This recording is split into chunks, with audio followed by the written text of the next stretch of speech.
guys, what's up, what's going on? My name is Gilbert. Welcome back to the channel. Today we are going to be taking a look at not one but two tires. Stay tuned, guys. Alrighty guys, and again, welcome back to the Tire Dad TV. Again, my name is Gilbert. Today we're going to be taking a look at two tires. Both of them are made by Milestar. A lot of people have heard of them, some people have not. Both are great tires. The first one on the right side there is the Milestar Patagonia MT. That guy's been on the market for a number of years now, been very popular to a lot of people. And the one on the left side right there is a newer tire they came out with last year, guys, called the Milestar Patagonia XT. So let's take a look deeper at them, guys. Okay, so with taking a deeper look, guys, let's start with the MT. Being that this guy has been on the market for a number of years, a lot of people have seen and liked this tire, always want to know, information on it, or always curious about it, guys. So this guy has been a very popular seller, especially if you're looking for a tire that you don't want to spend a ton of money on, but you also don't want to sacrifice quality of tire, guys. Now, when it comes to pricing, again, this is honestly one of the cheaper tires, but don't let the price fool you guys. This guy does come in with some great value. I personally believe for what you get, for what you pay for this tire, you get a lot for your money, guys. Again, don't let the price fool you. This is a phenomenal tire, especially if you keep up on your rotations and balances. You can get great life out of these tires, guys, whether it be 31s, 35s, 37s, heck, even 40s. I mean, these are great tires, guys. So let's dig a little deeper into it, guys. So starting with the overall tread, as you can see, this is classified as a full mud tire, guys. It is a very aggressive mud tire. The shoulders are very open, have those large open voids that do help dig into mud, rocks, grab those rocks, things like that, guys. Just help get that maximum traction. If we do take a little bit closer look at the center rib, guys, it is a closer contact patch, which is actually a little bit closer than most of your traditional MT tire. There's not a huge void in between each tread block as it goes throughout the center rib there, guys. So this actually does come in at a lower road noise than most of your traditional mud tires. So that's something that a lot of people have told me, that especially when brand new, for the first few thousands of miles on these tires, guys, a lot of people actually say when they are balanced properly and you're just driving down the highway, there's not a lot of vibrations with these tires, there's not a lot of road noise with these tires, and they are very comfortable to drive on, again, as long as you keep up on the maintenance on these guys. Continuing with the center rib, guys, these do have some two-dimensional sipings throughout the center ribs of the tires, guys, as you can see there, which do help evacuate that slush and water out of the channels of your tires, of course, guys, just main contact with the road. If we do dig a little bit closer onto more of the actual shoulder lugs, guys, again, they are more spaced out, which again does help with digging into any kind of debris and terrain that you are overcoming on this, guys.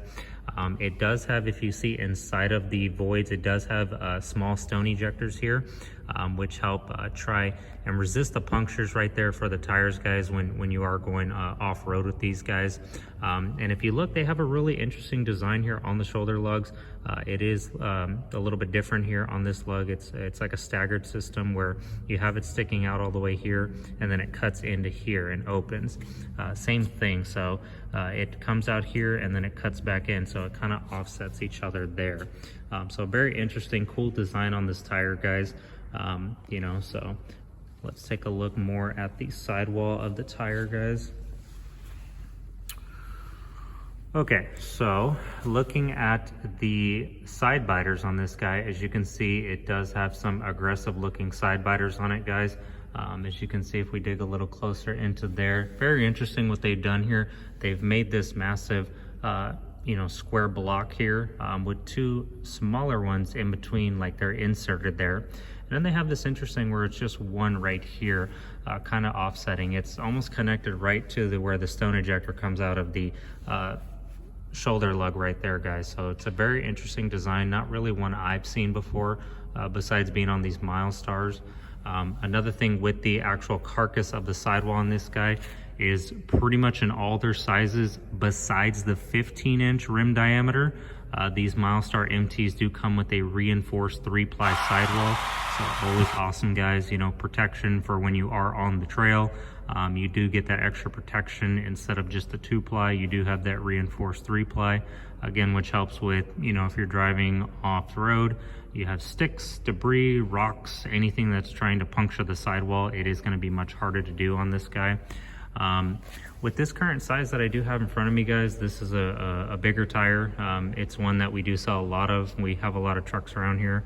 This is a 35 12.5 R18. This is actually a 12-ply F-rated. So if you're looking for a tire for a lot of the newer Ram 2500s, 3500s, Ford F250s, even a lot of the Silverado 2500s, all these newer trucks now, guys, because of how much they can carry and tow, they are now requiring to come out with a F-rated tire, guys, so that way they can carry more load, of course. You know, so a little bit more about this guy again, guys.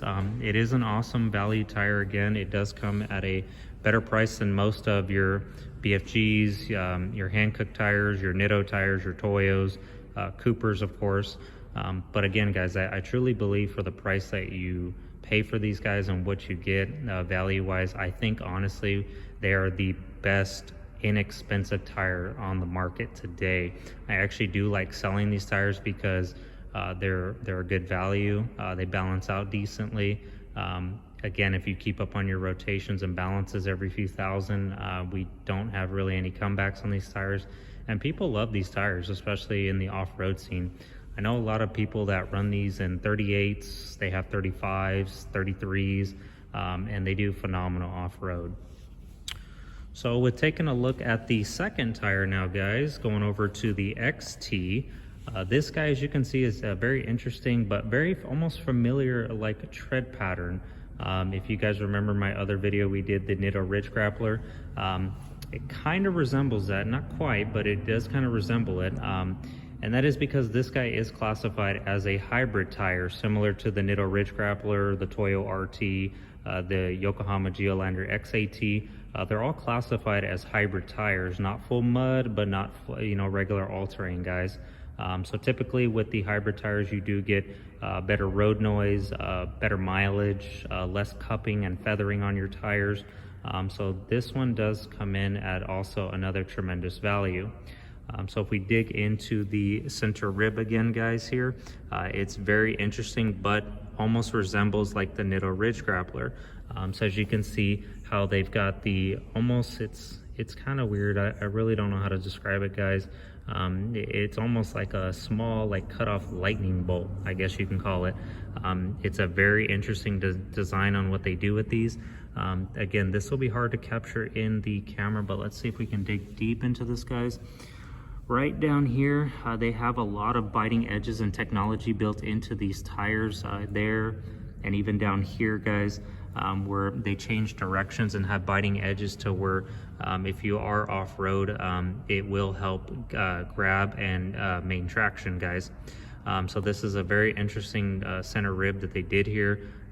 It is pretty much throughout the whole tire on how they have this going on. It's like again, it's almost like a half lightning bolt, and then it's squared off here. They have the end of the bolt here, I guess you could say, and then they switch it around. It's almost like it's just upside down there.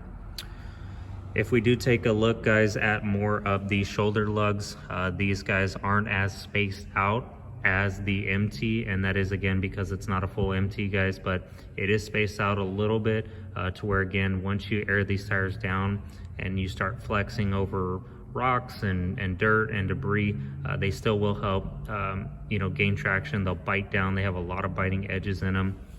This guy is really interesting on how they did this part right here. This is pretty much, you know, like the stone ejectors, this to help protect the carcass of the tire. It's really interesting. I've never seen them do it to where it literally goes throughout the whole channel of the tire, and it's on both sides, guys. You can see it on this side as well. It's very interesting how they did that, but I really do like the design of that. These tires, you can see on the shoulder blocks and the center blocks, they have, again, just two-dimensional siping, so not going to be the best in terms of if you're getting like heavy rain and slush, things like that. Not as good as, say, your three-dimensional sipes and zigzag sipes, as some people call them, but definitely still enough there to where you can still maintain contact and drive these in the rain and still do well there. If we dig closer into the sidewalls, guys, right here, these guys right here are very cool looking. Again, they are a little bit different, kind of similar to the MTs over there. They have two blocks right here next to each other, and then they have a smaller one here. So as you can see, guys, these guys aren't as aggressive and biting edges aren't as much there as the MT, and that is, again, because this is not a full MT. This is a hybrid tire, guys, to where it does kind of best of both worlds. You get better road noise, better comfort, but you do sacrifice the off-road traction a little bit there. Again, with this guy, same thing, same technology they use on the carcass of this tire. It is also 3-ply reinforced sidewall, guys, which is awesome. I'm glad for the price you pay, you are still getting that reinforced sidewall, guys, on both of these tires. So that is always awesome to see, even on these less expensive tires. This guy is a similar size to the one I had over there, except this one is a 35 12.5 R20. This is still a 12-ply F-rated tire, guys. Again, this is going to meet load for all the big trucks. That's the reason why I actually do keep these guys in stock, ready to go typically. It's just because we can sell them on so many different vehicles. Of course, we can sell them on smaller rigs too, all your F-150s, and heck, actually, I just sold a set of those MTs, and they're going on a 6-inch lifted Tacoma. So by no means does that mean you have to put these on bigger trucks, guys. It just means that they can carry more weight and, you know, just do more heavy hauling of what they were designed to do. Again, guys, I am Gilbert here at the Tire Dad. If you guys have any questions, or if there's something I didn't go over that you guys want to ask me, feel free to comment. Subscribe, guys, please. Hit that bell to notify when I do put up new content, guys, and smash that like button, please. It does help me. And again, just if you guys have any questions, or there's something I didn't go over you'd like to see, or have a question I can answer, again, just comment below, guys. Thank you so much. Have a good day.